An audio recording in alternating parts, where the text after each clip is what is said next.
Armelle Uruguin. Oui, merci Monsieur le Président. Solidarité, confiance mutuelle, partage des données et respect des compétences dévolues à chacun sont des principes auxquels nous espérons toutes les collectivités concernées vont adhérer. C'est donc avec beaucoup de soin que nous avons lu cette délibération. Je lui ai demandé au président Mounier en commission l'autre jour, mais peut-être avez-vous une information sur le nombre de collectivités qui ont déjà signé cette charte ou si on est encore dans les prises de décision des collectivités. Je me félicite vraiment qu'un outil de suivi départemental des ressources et des productions voit le jour, alors qu'une révision du schéma départemental de sécurisation de l'alimentation en eau potable est prévue. Qui dit outil dit capacité à faire de la pédagogie et à expliquer de manière très concrète les enjeux à un nombre important de personnes. Alors vous allez me dire, Monsieur le Président, que ce dont je vais parler maintenant ne nous concerne pas. C'est vrai au sens financier du terme. C'est faux si on considère que le département a un rôle d'aménageur du territoire. Il existe un pan entier d'actions qui ne sera jamais couvert par un schéma. Sans doute,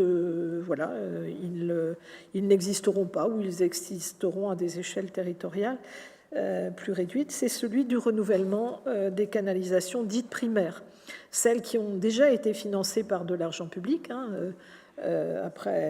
principalement après la guerre d'ailleurs, où on développe l'accès à l'eau potable au robinet jusque dans les familles, jusque dans les logements.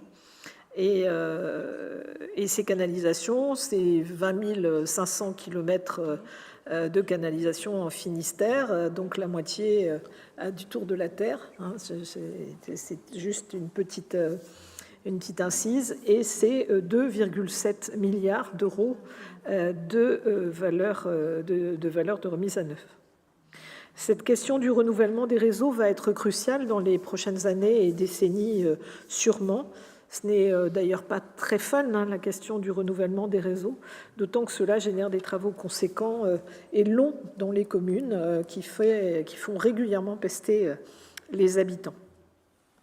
Comme je vous en faisais la proposition, il y a 2 ans, je récidive.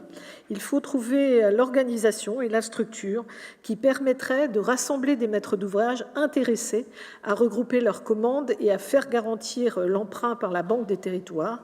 On parle de dizaines, d'abord de millions, voire de centaines de millions d'euros dans le temps.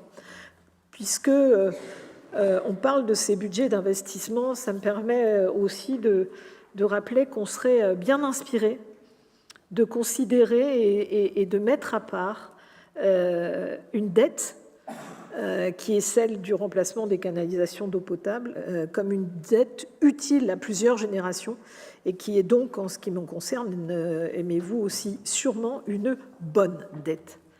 Le législateur a dit il y a longtemps que l'eau devait payer l'eau.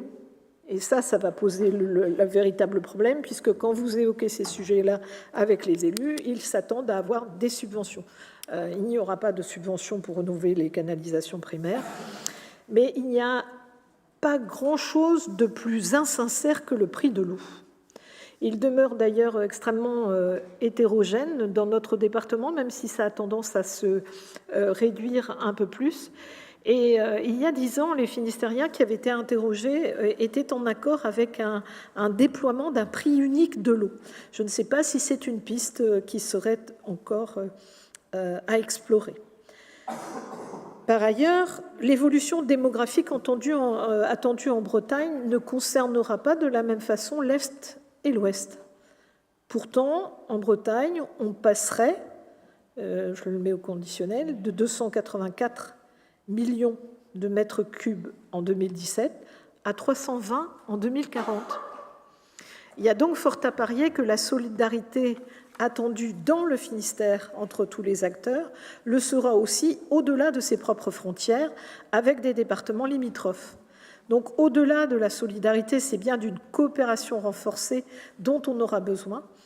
Qu'en est-il de la prise en compte de ces évolutions auxquelles participent certainement activement et l'État et l'Agence de l'eau Loire-Bretagne, dont je salue l'arrivée du nouveau directeur général, Loïc Oblet. J'en profite pour vous rappeler que Pauline Louis-Joseph Doguet et moi-même sommes toujours disposés à participer à toute instance concernant ces sujets. Et je vous indique aussi que nous voterons favorablement pour cette délibération. Merci.